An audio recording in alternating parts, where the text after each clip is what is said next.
Hi hello నమస్తే welcome. నేను మీ host అక్షర విహారీ. ఈరోజు మనతో పాటు స్టూడియోలో ప్రముఖ ఆధ్యాత్మికవేత్త, ప్రముఖ వాస్తు సంఖ్య సిద్ధాంతి, మహాగౌరి ఉపాసకులు దింటకుర్తి మురళీకృష్ణ గారు ఉన్నారు. గురుగారితో మాట్లాడదాం. హలో గురుగారు.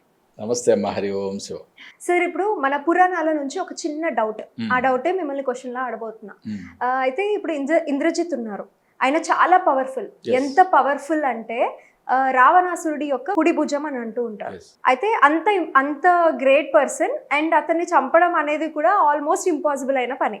బట్ స్టిల్ లక్ష్మణుడు ఇంద్రజిత్ని చంపాడు అని రాసింది పురాణాల్లో. అది కూడా శ్రీరామున వారి యొక్క గొప్పతనంని లోకం మొత్తం తెలిసేలా చేయడానికి ఒక మంత్రంని ఉపయోగించి బాణం మీద ఆ బాణంతో చంపాడు అంటారు. అది అంత గొప్ప మంత్రం అసలు, అంటే అందరికీ తెలియాలి కదా మరి.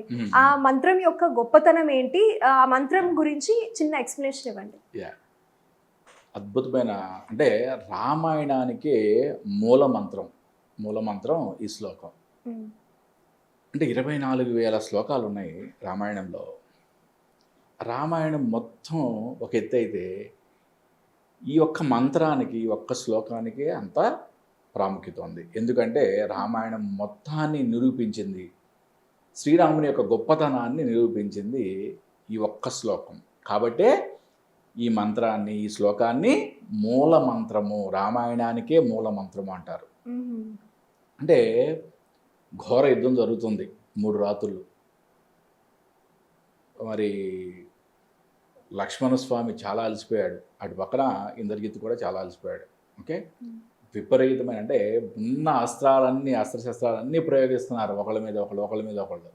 కానీ ఎక్కడ కూడా ఇంద్రజిత్ సంహారం అనేది జరగట్లేదు. రావణుడు పూర్తిగా విజయం అనేది సాధించలేకపోయినప్పుడు ఆయన దగ్గర ఉన్న అస్త్రాలు అయిపోయి ఇంద్రజిత్, ఆయన మాయా విద్యలు, ఓకే, క్షణంలో మాయమైపోతాడు మనిషి. ఓకే, రాక్షసులందరికీ చాలా ఇన్స్ట్రక్షన్స్ ఇచ్చాడు. లక్ష్మణుడు నన్ను తరమకుండా చూడండి, తరమకుండా చూస్తే నేను ఇంటికి వెళ్ళి ఒకసారి మొత్తం ఇంకా కొత్త అస్త్రశస్త్రాలని, బాణాలని, అన్నిటిని, ఖడ్గాల్ని అన్నీ తీసుకుని వస్తానని చెప్పి ఆయన క్షణంలో మాయమైపోయి మళ్ళీ అస్త్రశస్త్రాలతో వస్తాడనమాట. అంటే ఆయనకు తెలుసా లక్ష్మణుడు ఈయనని చంపబోతున్నట్టు ఇంద్రజిత్ గారికి తెలుసు అంట? తెలియదు కదా, ఆయనకేం తెలియదు. ఓకే, ఆయన ఇంద్రజిత్తే కాదు, రావణాసుడు మహాగొప్పడు, రావణాసుడి ముందని తెలుసు. బట్ ఇంద్రజిత్కి ఏం తెలియదు, అసలు తను చచ్చిపోతానని కూడా తెలియదు. ఓకే, ఎప్పుడైతే కొత్త అస్త్రాలు మళ్ళీ తెచ్చుకొని వచ్చాడో, ఓకే, ఇంకా బలం పెరిగింది ఇంద్రజిత్కి. అన్నీ లక్ష్మణస్వామి ఆలోచించాడు. ఒక బాణాన్ని తీసి ఆకర్ణంతో ఎక్కుపెట్టాడు. అంటే ధనుర్విద్యలో కర్ణం వరకు, అంటే చెవి వరకు లాగడాన్ని ఆకర్ణాంతం అంటామన్నమాట. ఆకర్ణాంతం ఎక్కుపెట్టి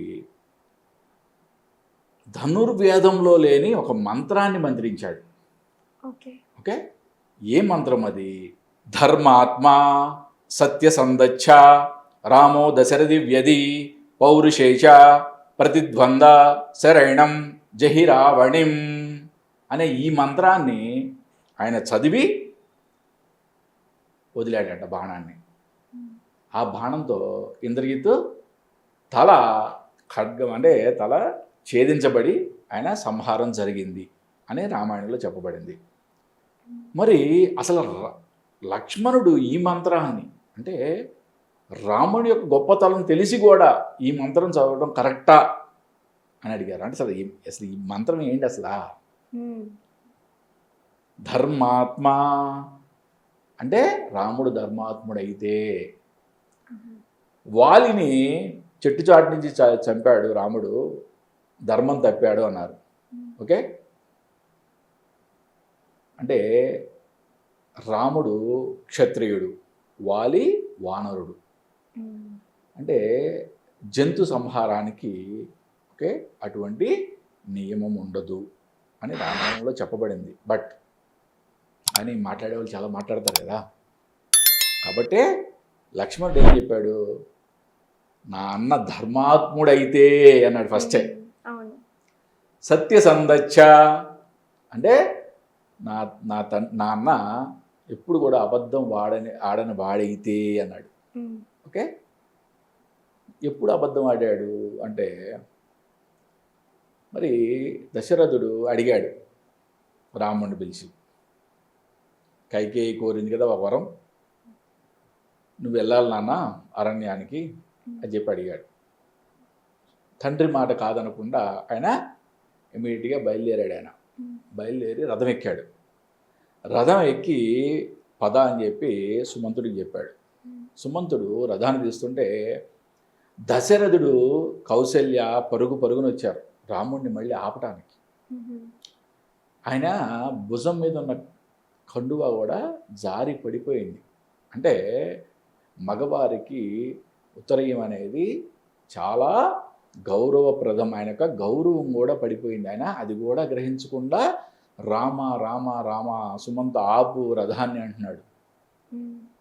కానీ రాముడు ఏం చెప్పాడు సుమంతుడికి, పోనీ రథాన్ని.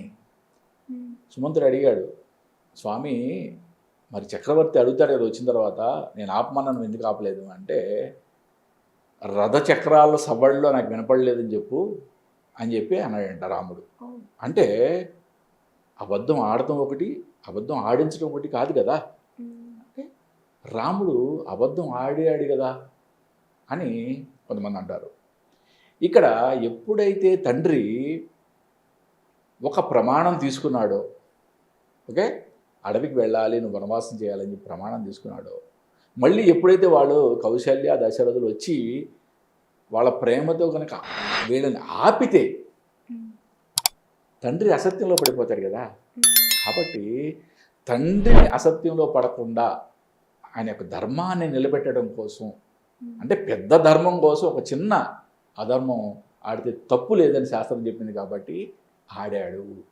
ఓకే, అలాగే రామో దశరథివ్యది, రాముడు నిజంగా దశరథుని యొక్క పుత్రుడే అయితే, బాలకాండలో దీని మీద కూడా విమర్శ ఉంది. పుత్రకామేష్టి యాగం చేశారు, యజ్ఞపురుషుడు ఒక పాయస పాత్రతో వచ్చాడు. పాయస పాత్ర వచ్చి ముగ్గురు భార్యలకి, దశరథుని యొక్క ముగ్గురు భార్యలకి ఇచ్చారు. ఓకే, వాళ్ళు తాగారు. ఆ పాయసం యొక్క మహత్యతో ఈ పుత్రులు జన్మించారు, రామ లక్ష్మణ భరత శత్రుఘ్నులు. కాబట్టి దీంట్లో దశరథుడి యొక్క గొప్పతనం ఏమి లేదు అని చెప్పి అన్నారు. మరి నిజంగా రావణాసురుణ్ణి సంహరించాలి అంటే భగవంతుడు నరుడిగా పుడితే మాత్రమే సాధ్యం. ఓకే, మరి అదేదో యజ్ఞపురుషుడు ఇచ్చిన పాయసంతో పుడితే అది భగవంతుడే అవుతాడు కదా. ఎప్పుడైతే దశరథ మహారాజు యొక్క తేజస్సు ముగ్గురు భార్యల్లోకి వెళ్ళి వాళ్ళు గర్భం దాల్చి వాళ్ళు నరులుగా పుట్టారో అప్పుడే రావణ సంహారం జరుగుద్ది. కాబట్టి ఇది కూడా కరెక్టే. ఓకే, అంటే రాముడు దశరథుని యొక్క తేజస్సుతో పుట్టినవాడే అని నిరూపించింది. పౌరుషేచ, రాముడికి పౌరుషం లేదన్నారు. అంటే రణరంగంలో ఎప్పుడైనా ఒక వీరుడు ధీరుడు 3 అడుగులు వెనక్కి జరిగితే పౌరుషం లేనట్లే అని చెప్పి శాస్త్రం చెప్తుంది.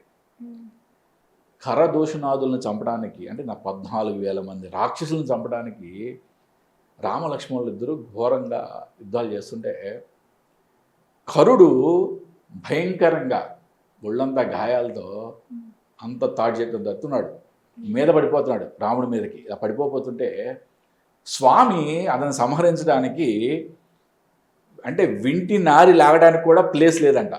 లేకపోతే ఆ వింటి నారి ఆకర్ణాంతం లాగడానికి కావలసిన 3 అడుగులు ఆయన వెనక్కి వేసి ఆ బాణాన్ని సంధించి ఆయన్ని కరుణ్ణి సంహరించాడు. కాబట్టి అంటే శత్రు సంహారం కోసం మాత్రమే ఆయన 3 అడుగులు వెనకేశాడు, కానీ పౌరుషం లేక కాదు అని మళ్ళీ ఈ శ్లోకం నిరూపించింది. మరి ఇవన్నీ కరెక్ట్ అయితే ఏమన్నాడు లక్ష్మణుడు, ప్రతిద్వంద, నాకి ప్రత్యర్థిగా ఉన్న రావణుని యొక్క కుమారుడు మరణించుగాక అన్నాడు. అంటే రామాయణంలో ఎక్కడెక్కడైతే ఏ విమర్శలు వచ్చినాయో అన్నిటికీ ఒక్క శ్లోకంతో ఫుల్ స్టాప్ పెట్టాడా లక్ష్మణుడు. రాముడి యొక్క గొప్పతనం లక్ష్మణుడు తెలియక కాదు, లోకానికి తెలియజేయడానికే ఈ యొక్క అద్భుతమైన శ్లోకాన్ని ఓకే ఆయన వాడాడు. రాముడు ఎంత ధర్మాత్ముడు, ఎంత ఆయన ఒక మహాపురుషుడు. ఓకే మానవుడిగా పుట్టి భగవంతునిగా ఎలా ఎదగాలో చాలా క్లియర్గా ఆయన చేసి చూపించాడు. అసలు ఇంద్రజిత్తుని సంహరించడానికి ఆయన లక్ష్మణుడు బ్రహ్మాస్త్రం ప్రయోగిస్తా అన్నాడు. రాముడు ధర్మాత్ముడు కాబట్టి ఏం చెప్పాడు, మాయావి అంటే కంటికి కనపడని వాడి మీద బ్రహ్మాస్త్రం ప్రయోగించకూడదు అనే పెద్ద అద్భుతమైన ధర్మాన్ని చెప్పాడు లక్ష్మణుడికి. ఎన్నో అస్త్రాలు వాడాడు, అన్ని వాయు ఇంద్ర అన్ని అస్త్రాలు వాడాడు. చివరికి కుబేరుడు తనకిచ్చిన కలలో తనకిచ్చిన నిద్రిస్తున్నప్పుడు లక్ష్మణుడికి ఇచ్చిన ఒక అస్త్రం దాన్ని కూడా వాడాడు. ఇచ్చినా కూడా అది వాడినా కూడా ఇంద్రజిత్తుకి గాయమైంది కానీ సంహారం జరగల. ధనుర్వేదంలో లేనటువంటి ఒక మంత్రాన్ని చదివి ఇంద్రజిత్ యొక్క సంహారాన్ని చేశాడు. చేసి మరి ఈ లోకం మొత్తానికి కూడా రాముని యొక్క గొప్పతనాన్ని తెలియజేశాడు. కాబట్టే రామాయణానికి ఈ శ్లోకమే మూలమంత్రం అని చెప్పబడింది. చాలా అద్భుతమైన శ్లోకం గురించి మాకు చాలా క్లియర్గా చెప్పారండి. ఇప్పుడు రాముల వారి గురించి మనం తలుచుకోవడమే కాదు, చూసేవారికి కూడా వినేలా చేసిన కనీసం మన జన్మకి మనం ఇంత పుణ్యాన్ని అనేది మనం తీసుకోగలుగుతాము. ఎగ్జాక్ట్లీ. ఇంత చక్కటి శ్లోకం గురించి చెప్పినందుకు మరోసారి థ్యాంక్ యూ అండి. నమస్తే. హరి ఓం శివ.